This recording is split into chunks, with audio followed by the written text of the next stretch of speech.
নমস্কার বন্ধুরা, আসানসোলবাসী তোমাদের জন্য রয়েছে একটা সুখবর। আমাদের আসানসোল কুলটিতে তৈরি হচ্ছে এবছর মা কালীর মূর্তি, তারপর 85 ফুট উচ্চতায়। দুর্গাপুজোটা পেরিয়ে গেল, এবার চলে এলো কালী পুজো।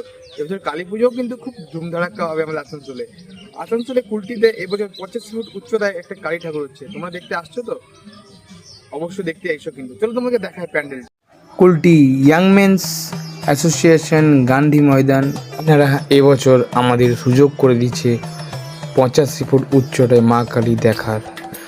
দেখতে পাচ্ছ বন্ধুরা, এটা কিন্তু মা কালীর মূর্তি রাখার জন্য প্যান্ডেলটা তৈরি করা হচ্ছে। দেখতে পাচ্ছ মা কিন্তু তৈরি হচ্ছে, মায়ের চোখ, মায়ের জিভ সমস্ত কিন্তু কালার করা হচ্ছে।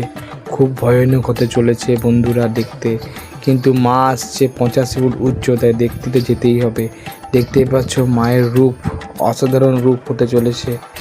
বলা যেতে পারে এবছর কালী পুজো কিন্তু কুলটিতে সবচেয়ে ফার্স্ট হবে। দেখতেই পাচ্ছ এখানে কিন্তু মেলা অবস্থা।